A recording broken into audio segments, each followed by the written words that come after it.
En las noches del altiplano potosino, hay secretos que la tierra se niega a olvidar. El polvo del camino se levantaba con cada paso que daba don Esteban Morales aquella tarde de julio de 1941. El sol caía pesado sobre los campos resecos de San Luis Potosí, tiñendo de naranja las pocas nubes que se atrevían a cruzar el cielo.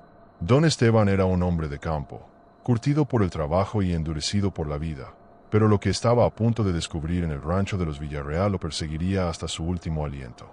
Nadie en el pueblo de Charcas hablaba abiertamente de Refugio Álvarez. Las mujeres se persignaban al escuchar su nombre y los hombres desviaban la mirada, incómodos, como si pronunciar ese nombre fuera invocar algo que debía permanecer enterrado. Refugio vivía sola en una propiedad abandonada a las afueras del pueblo, una construcción de adobe que alguna vez fue próspera pero que ahora lucía fantasmal, con sus muros agrietados y sus ventanas sin vidrios, como cuencas vacías observando el horizonte. La historia que don Esteban conocía era fragmentada, susurrada entre tragos de mezcal en las cantinas, relatada a medias por lenguas temerosas. Se decía que Refugio había llegado al pueblo 3 años atrás, en 1938, acompañada de un arriero que la abandonó sin explicación alguna. Era una mujer de belleza perturbadora, con ojos oscuros que parecían guardar secretos antiguos y una figura que había hecho voltear a más de uno en la plaza principal. Pero había algo más en ella, algo que la gente percibía sin poder nombrarlo, una presencia que incomodaba, que alteraba el orden natural de las cosas. Al principio, Refugio intentó integrarse. Compraba en el mercado, asistía a misa los domingos, intercambiaba saludos cordiales. Pero las semanas se convirtieron en meses, y las habladurías comenzaron. Las mujeres notaron que nunca la veían con hombre alguno, que rechazaba los cortejos con una frialdad que rayaba en lo despreciativo. Los hombres, por su parte, sentían una atracción inexplicable hacia ella, una fuerza magnética que los perturbaba en sus noches de sueño intranquilo. Todo cambió cuando Refugio adquirió aquella propiedad alejada. Nadie supo de dónde sacó el dinero, pero la transacción se hizo rápido, sin preguntas. La casa venía con varios corrales y un establo mediano, estructuras que parecían demasiado grandes para una mujer sola. Durante semanas, no se supo nada de ella. Luego, una mañana, llegaron los toros. Fueron 2 animales magníficos, traídos desde quién sabe dónde, con una musculatura impresionante y una presencia imponente que hacía temblar la tierra con cada paso. El primero era completamente negro, con cuernos afilados que brillaban bajo el sol como obsidiana pulida. El segundo, más grande aún, lucía un pelaje castaño oscuro con manchas irregulares, y una mirada que algunos juraban contenía una inteligencia antinatural. Don Nabor Suárez, el vendedor de forraje, fue uno de los primeros en notar algo extraño. Cuando entregaba la alfalfa y el maíz que Refugio ordenaba semanalmente, escuchaba sonidos que no correspondían a simples mugidos de ganado. Eran bramidos profundos, casi guturales, que resonaban en sus huesos y lo hacían apresurar el paso de regreso al pueblo. Pero más inquietante era lo que juraba haber visto en una ocasión, a través de las rendijas del establo, la silueta de Refugio moviéndose entre las bestias con una familiaridad que desafiaba toda lógica, acariciando sus lomos con una ternura reservada para algo más íntimo que simples animales de granja. Las historias se multiplicaron. Doña Carmen, la partera del pueblo, contó que una noche, al regresar de atender un parto en un rancho cercano, escuchó cantos extraños provenientes de la propiedad de Refugio. No eran canciones cristianas ni melodías conocidas, sino algo más antiguo, palabras en una lengua que parecía emerger de la tierra misma. Y siempre, acompañando esos cantos, los bramidos de los toros respondiendo como en una conversación prohibida. El padre Macedonio, párroco de Charcas, decidió intervenir. Era su deber pastoral, decía, velar por las almas de su rebaño, aunque esta oveja descarriada no hubiera solicitado su ayuda. Una tarde de marzo, tocó a la puerta de Refugio con la determinación del justo, armado únicamente con su rosario y su fe. Ella lo recibió con una sonrisa que no alcanzaba sus ojos, invitándolo a pasar a un patio interior donde las sombras parecían más densas de lo natural. La conversación fue breve. El padre Macedonio nunca reveló exactamente qué se dijeron, pero cuando salió de aquella casa, su rostro había perdido todo color. Sus manos temblaban al sostener el crucifijo que colgaba de su cuello, y sus labios murmuraban oraciones con una urgencia desesperada. Esa noche, Se encerró en la sacristía y no salió hasta el amanecer. Cuando finalmente apareció, ordenó que nadie del pueblo se acercara a la propiedad de Refugio Álvarez, y aunque algunos esperaban una explicación, ninguna llegó jamás. Pero don Esteban Morales era un hombre práctico, poco dado a supersticiones. Cuando el ganado de su compadre Hermenegildo comenzó a desaparecer, las sospechas apuntaron naturalmente hacia los toros de Refugio. Eran los únicos animales grandes en kilómetros a la redonda, y aunque nadie se atrevía a decirlo en voz alta, todos pensaban lo mismo. Una tarde sofocante de julio, don Esteban tomó su decisión. Esperaría hasta el anochecer, se acercaría a la propiedad de Refugio y verificaría por sí mismo si sus toros eran los responsables de los robos. No buscaba confrontación, solo la verdad, esa verdad tangible que podía tocarse y medirse, muy distinta de los fantasmas que alimentaban las conversaciones de pueblo. El camino hacia la propiedad abandonada serpenteaba entre mezquites y nopales que proyectaban sombras grotescas bajo la luz menguante.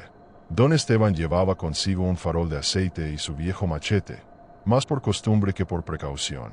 A medida que se acercaba, el silencio se volvía opresivo, como si la naturaleza misma contuviera el aliento. Ni siquiera los grillos se atrevían a cantar en aquella porción de tierra. La casa apareció ante él como una aparición.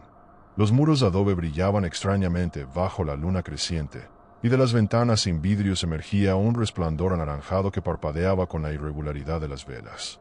Don Esteban se detuvo junto a un mezquite retorcido, observando. No había señales de actividad humana, pero de los corrales provenía un sonido que le erizó la piel. No eran mugidos normales, sino algo más profundo, vibrante, casi como voces masculinas en un registro imposible para cuerdas vocales humanas. Se acercó con cautela, manteniéndose en las sombras, hasta alcanzar el perímetro del corral principal. Lo que vio lo dejó paralizado. Los dos toros estaban allí, pero no yacían dormidos como habría esperado a esa hora. Permanecían erguidos, completamente inmóviles, con sus cabezas apuntando hacia la casa. Sus ojos reflejaban la luz del interior con un brillo rojizo que no era simple reflejo, sino algo que parecía arder desde dentro.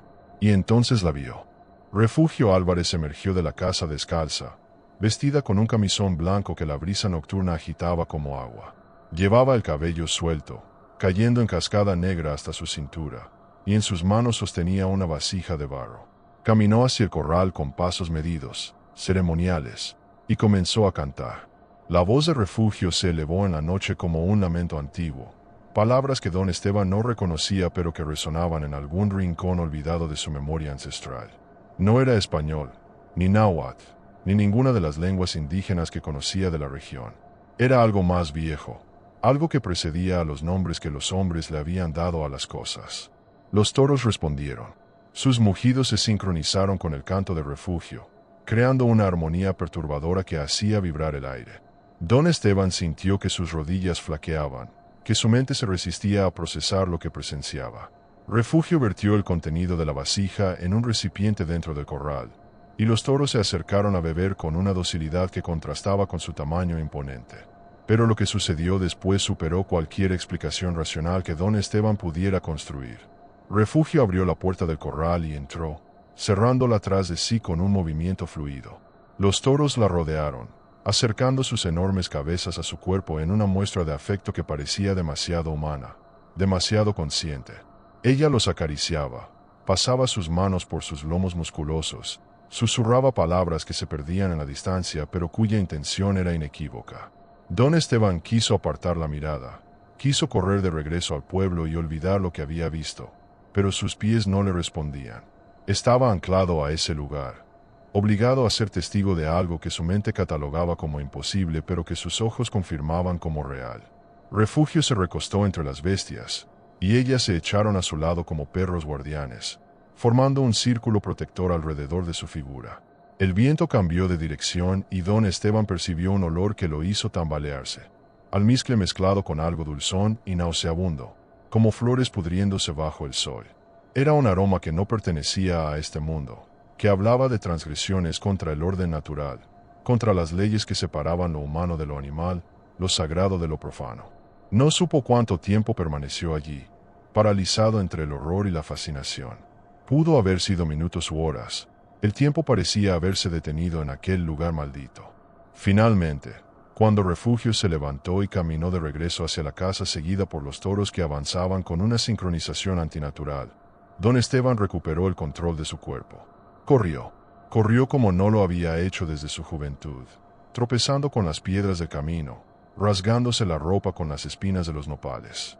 El farol se le cayó en algún momento, pero no se detuvo a recogerlo. Solo quería alejarse, poner distancia entre él y aquella abominación que había presenciado. Llegó al pueblo cuando el alba comenzaba a teñir el horizonte de rosa y gris. Las piernas le temblaban, el corazón le golpeaba el pecho como un tambor enloquecido. Se dirigió directamente a la cantina de don Fermín, que abría temprano para los trabajadores del campo.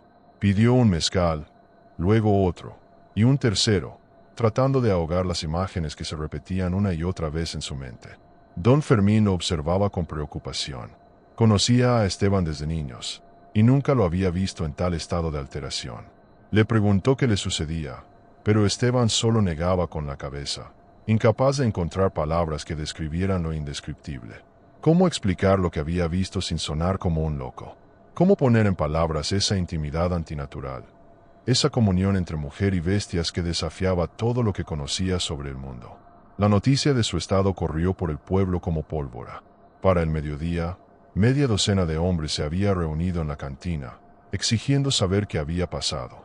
Don Esteban, embriagado por el mezcal y la desesperación, finalmente habló. Las palabras salieron atropelladas, confusas, pero el mensaje era claro. Refugio Álvarez no era una simple mujer solitaria con ganado. Había algo profundamente equivocado en aquella propiedad, algo que violaba las leyes de Dios y de los hombres. Los toros no eran simples animales, y la relación que mantenía con ellos iba más allá de cualquier explicación natural. Los hombres se miraron entre sí, algunos con escepticismo, otros con un reconocimiento inquietante, como si las palabras de don Esteban confirmaran sospechas que habían albergado en silencio. Don Rutilio Medina, el hombre más anciano del pueblo, se puso de pie con dificultad. Sus ojos nublados por las cataratas recorrieron los rostros reunidos en la cantina antes de hablar con una voz que temblaba no por la edad, sino por el peso de lo que estaba a punto de revelar. Lo que Esteban vio no es nuevo en estas tierras, comenzó, y el silencio se hizo absoluto. Mi abuelo me contó historias de antes de la Revolución, de tiempos en que los españoles apenas habían impuesto su religión sobre las creencias antiguas.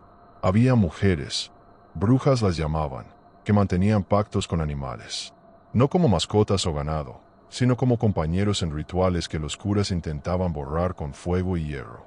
Don Rutilio se sentó pesadamente y continuó. Decían que estas mujeres podían tomar la fuerza de las bestias, la virilidad de los toros, la astucia de los coyotes. A cambio, les ofrecían algo que ningún humano debería dar. Mi abuelo presenció una quema en San Luis capital, allá por 1860 y tantos. Una mujer acusada de yacer con un semental.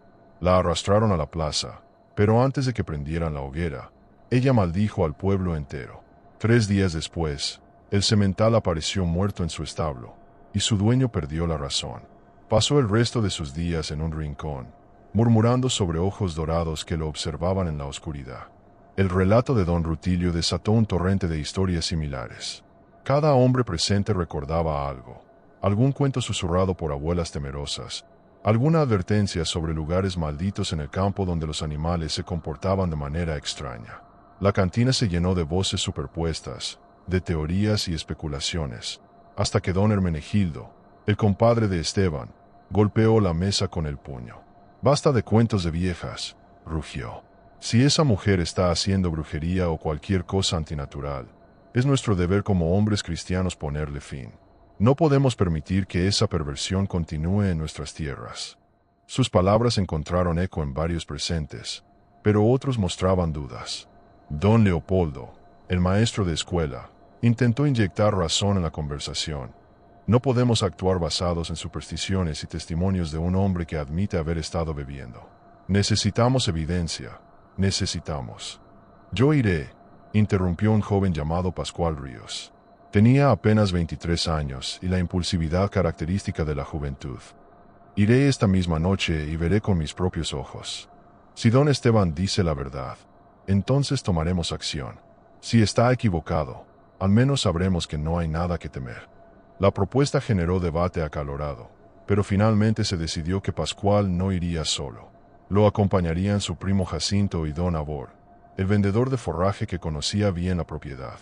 Partirían al anochecer, armados con linternas y machetes, y regresarían antes del amanecer con la verdad. Don Esteban intentó disuadirlos.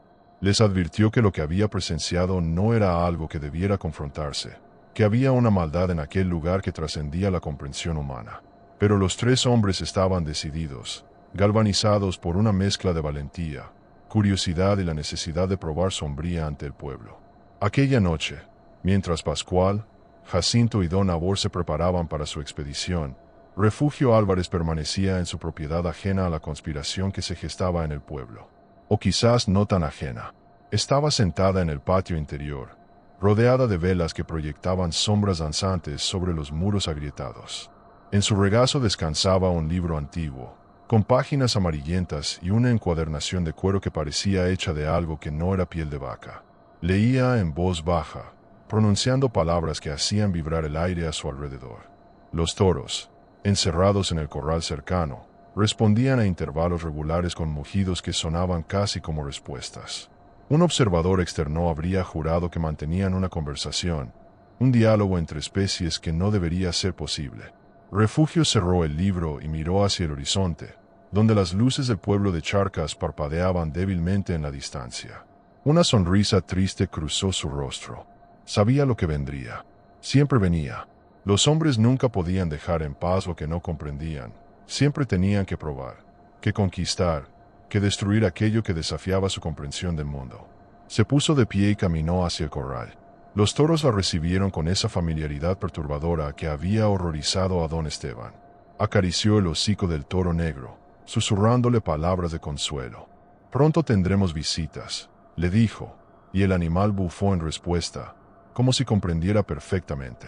Mientras tanto, los tres hombres avanzaban por el camino polvoriento. Pascual lideraba el grupo con la confianza ciega de quien nunca ha enfrentado verdadero peligro. Jacinto caminaba a su lado, nervioso pero decidido a no mostrar miedo frente a su primo. Don Abor cerraba la marcha, y aunque conocía el camino, cada paso le pesaba más.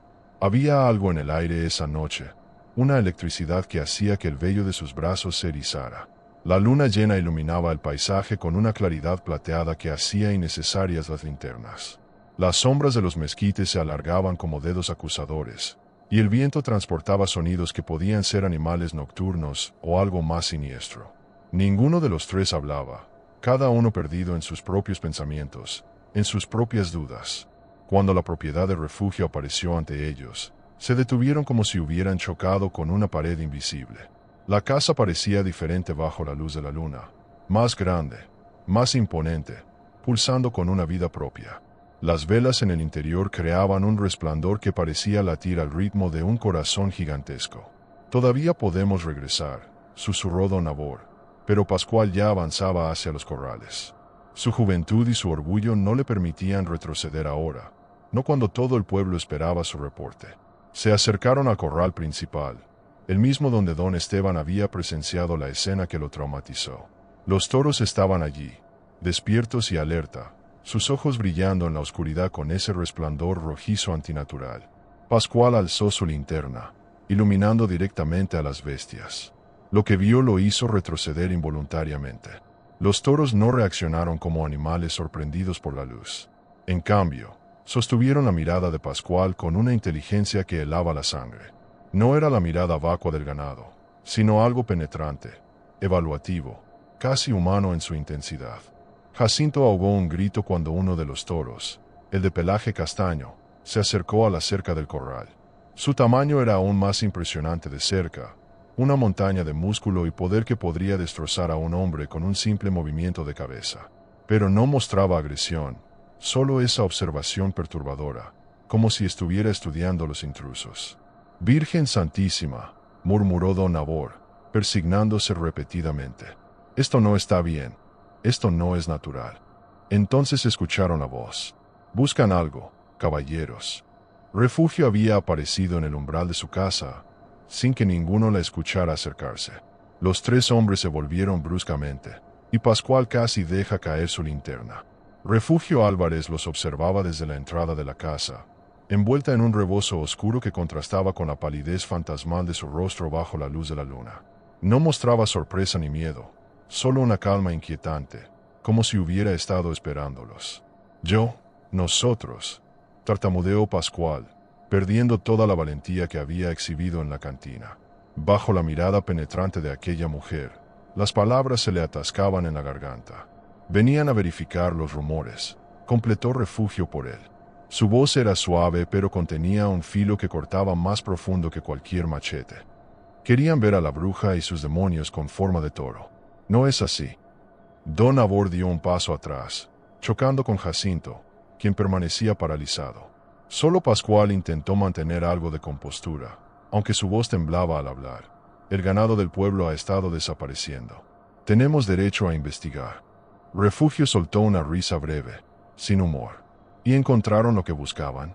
¿Vieron a mis toros devorando vacas en la noche? ¿O quizás esperaban presenciar algo más escandaloso? Algo que confirme las historias sucias que se cuentan en las cantinas. El silencio que siguió fue opresivo. Detrás de los hombres, los toros se movían inquietos en el corral, sus pezuñas golpeando la tierra en un ritmo que parecía deliberado, casi como un tambor de guerra anticipando el conflicto. No tienen derecho a estar aquí, continuó Refugio, avanzando lentamente hacia ellos.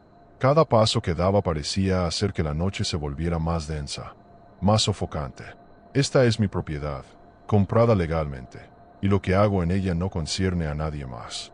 Lo que hace es contra Dios y contra natura, estalló Jacinto, encontrando su voz por primera vez.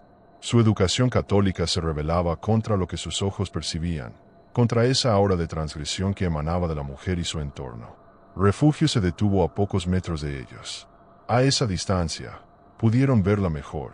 Su belleza era innegable pero perturbadora, como la de una flor carnívora, atractiva y peligrosa a la vez. Sus ojos oscuros reflejaban la luz de la linterna con un brillo que no era del todo humano.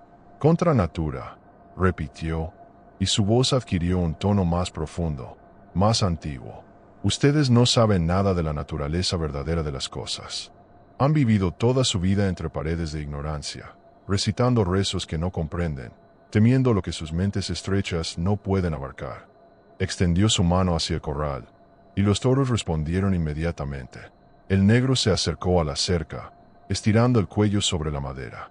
Refugio caminó hacia él sin apartar la mirada de los hombres, acariciando el hocico de la bestia con una intimidad que hizo que los tres visitantes sintieran náuseas. Ellos no son simples animales, explicó Refugio, y había un dejo de orgullo en su voz. Son compañeros, son fuerza, son conexión con poderes que existían antes de que sus iglesias plantaran cruces en tierra conquistada. Mis antepasadas conocían estos secretos, los guardaban, los practicaban, y yo continúo su legado. Don Nabor finalmente encontró el coraje para hablar, su voz ronca de terror.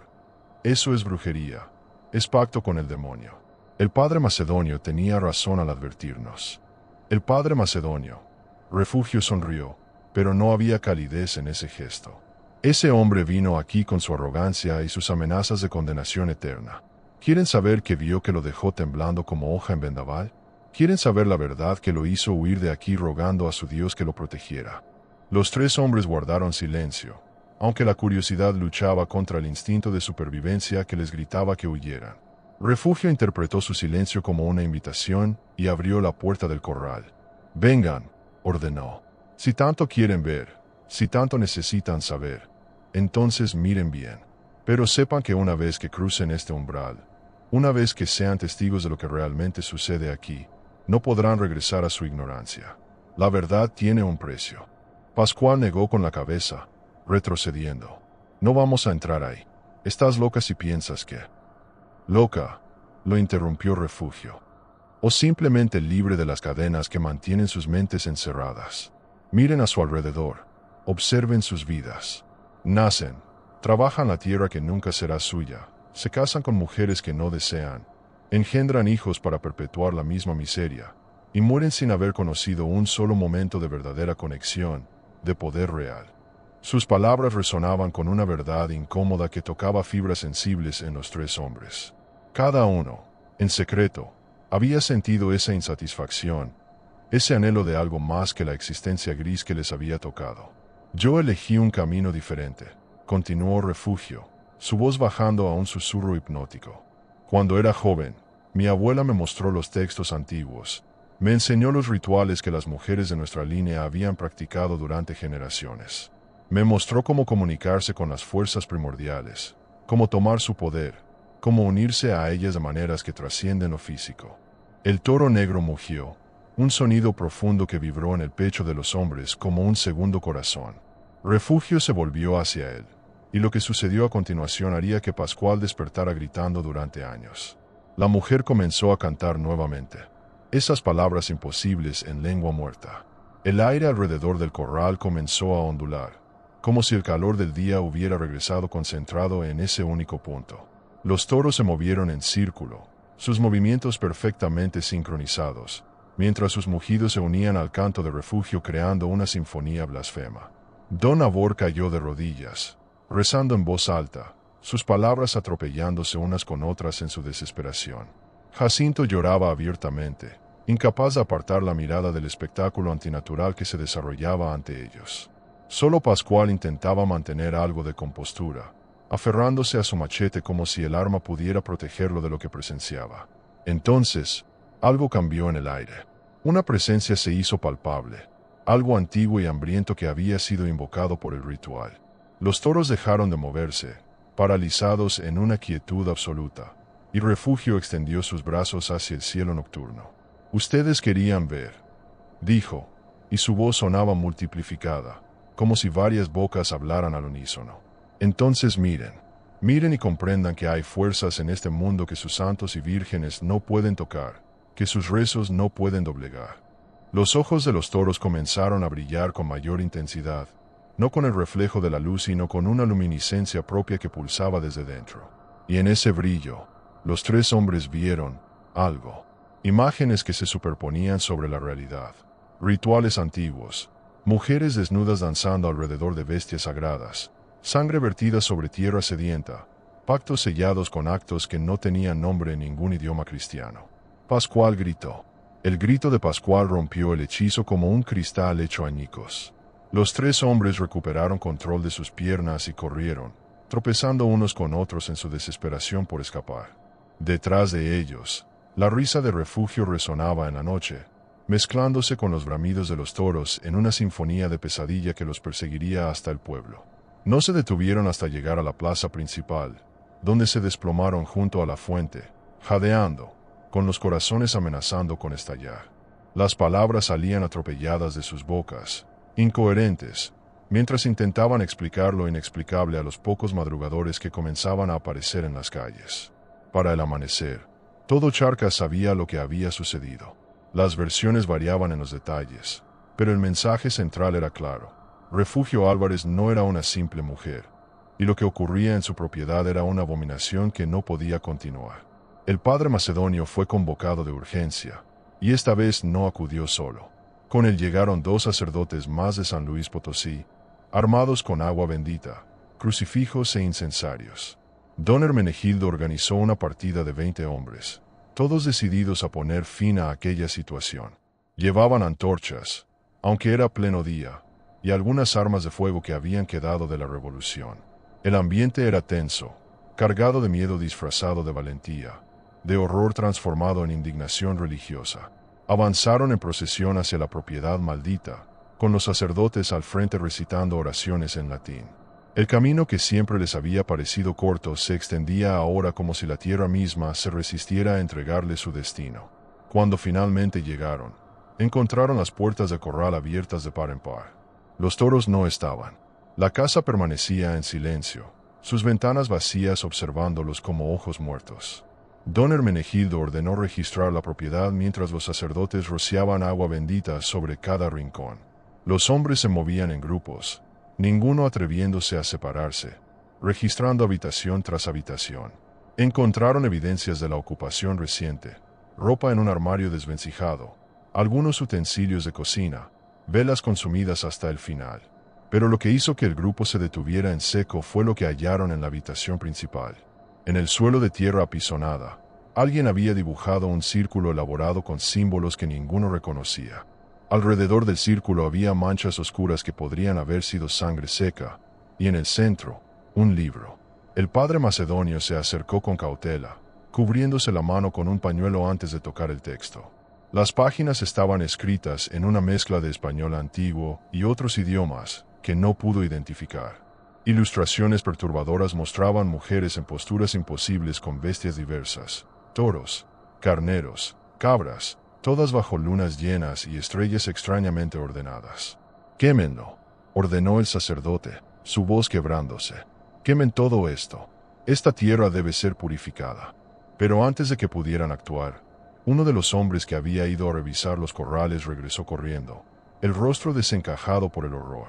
«Tienen que ver esto», gritó. En el establo grande.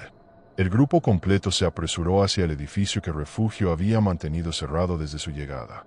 Las puertas estaban entreabiertas ahora, y de su interior emanaba un olor nauseabundo, dulzón y pútrido a la vez. Don Hermenegildo empujó las puertas completamente, y lo que vieron dentro haría que varios hombres vomitaran en el acto. El suelo del establo estaba cubierto de huesos. No eran huesos de ganado, eso era evidente por su tamaño y forma.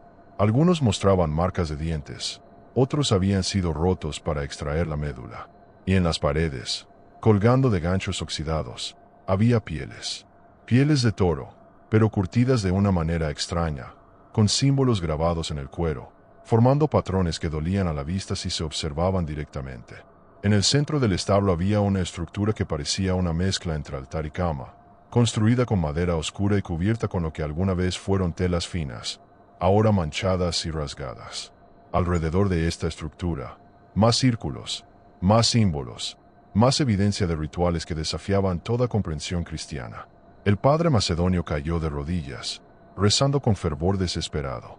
Los otros dos sacerdotes lo imitaron, sus voces elevándose en súplicas a la divinidad para que protegiera sus almas de lo que habían presenciado.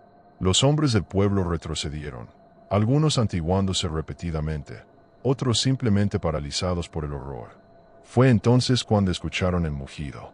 Era distante, proveniente de algún punto hacia las montañas, pero inequívocamente reconocible. No era el mugido normal de ganado, sino ese sonido profundo, vibrante, casi humano que había caracterizado a los toros de Refugio. El sonido se repitió, esta vez más cerca, y luego fue respondido por otro mugido desde una dirección diferente. «Nos están rodeando», susurró don Nabor, y el pánico se apoderó del grupo. Los hombres comenzaron a retroceder hacia la salida del establo, apretujándose unos contra otros. El padre macedonio intentó mantener el orden, gritando que la fe los protegería, pero su voz se perdía en el caos. Entonces la vieron, en lo alto de una loma cercana, recortada contra el cielo de mediodía. Refugio Álvarez los observaba. No estaba sola. A cada lado se alzaban los dos toros, magnificentes y amenazadores, como guardianes de una reina oscura. Incluso a esa distancia, podían sentir la intensidad de su mirada, el desprecio y la advertencia que contenía. Refugio alzó un brazo, un gesto que podría haber sido de despedida o de maldición. Los toros mugieron al unísono, un sonido que hizo temblar la tierra bajo los pies de los hombres. Y entonces, simplemente se volvieron y desaparecieron tras la colina, dejando solo la imagen grabada en la memoria de quienes la presenciaron. La propiedad fue quemada esa misma tarde. Los sacerdotes bendijeron las cenizas y enterraron sal en los cimientos. Durante semanas, se celebraron misas especiales para purificar el pueblo y protegerlo de la maldad que había habitado en sus cercanías. Pero todos sabían, aunque pocos lo admitían en voz alta, que Refugio Álvarez seguía ahí afuera, en algún lugar de las vastas extensiones del altiplano potosino. Los años pasaron y la historia se convirtió en leyenda. Los viejos que la habían vivido morían llevándose sus testimonios a la tumba, algunos negándose a hablar de ello hasta en su lecho de muerte. Pascual Ríos se mudó a la Ciudad de México y nunca regresó a Charcas. Don Nabor se volvió ermitaño, viviendo solo en una choza en las afueras del pueblo, despertando cada noche con los mismos sueños de ojos rojos brillando en la oscuridad. Don Esteban Morales vivió hasta los 87 años, pero nunca volvió a acercarse a aquella parte del campo. En sus últimos días, delirando con la fiebre que finalmente se lo llevaría, murmuraba sobre una mujer y sus toros, sobre pactos antiguos y poderes que el mundo moderno se negaba a reconocer. Dicen que todavía hoy, en las noches de luna llena, si uno se aventura lo suficientemente lejos en los campos que rodean Charcas, puede escuchar mugidos que no corresponden a ningún ganado conocido. Los viejitos del pueblo advierten a los jóvenes que no se acerquen a las ruinas de la vieja propiedad de los Villarreal, que ahora no es más que montículos de adobe derrumbado y ceniza antigua mezclada con la tierra. Y en las cantinas, cuando el mezcal ha soltado las lenguas y bajado las defensas, todavía se cuentan historias de mujeres que eligen caminos prohibidos, de pactos que trascienden la comprensión humana, de la bruja de Charcas y sus amantes imposibles. Algunos ríen, descartándolo como superstición de tiempos ignorantes. Otros guardan silencio, recordando que hay misterios en este mundo que es mejor dejar sin resolver, secretos que la tierra guarda celosamente y que solo los más atrevidos o los más malditos se atreven a descubrir. Refugio Álvarez nunca fue encontrada. Los toros tampoco. Algunos juraban haberlos visto en pueblos distantes, siempre en los márgenes, siempre observando. Otros decían que se habían internado en la sierra, donde las leyes de los hombres no alcanzaban y los viejos dioses todavía susurraban desde cuevas olvidadas. La verdad, como tantas verdades incómodas de nuestra historia, quedó enterrada bajo capas de tiempo, vergüenza y miedo. Pero la tierra de San Luis Potosí recuerda. Las piedras recuerdan. Y en las noches del altiplano potosino, cuando el viento sopla desde las montañas trayendo consigo ecos de tiempos antiguos, todavía hay quienes juran escuchar una voz de mujer cantando en lenguas muertas, acompañada por el bramido profundo de bestias que nunca deberían haber existido. Y así concluye esta historia que ha permanecido oculta entre los pliegues olvidados de la memoria colectiva potosina. Una historia que nos recuerda que México es un país de múltiples capas, donde lo prehispánico y lo colonial, lo cristiano y lo pagano, conviven en tensión constante, creando grietas por donde se asoman realidades que preferimos no reconocer.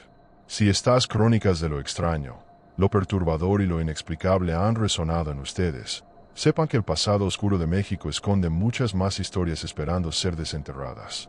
Cada pueblo tiene sus secretos, cada familia sus leyendas susurradas, cada cementerio sus fantasmas que se niegan al olvido. Y aquí seguiremos, excavando en la memoria colectiva, dándole voz a lo que fue silenciado, luz a lo que permanece en sombras. Hasta que nos encontremos nuevamente en el siguiente relato, recuerden, la historia oficial es solo la superficie. Debajo, mucho más abajo, laten verdades que desafían nuestra comprensión del mundo.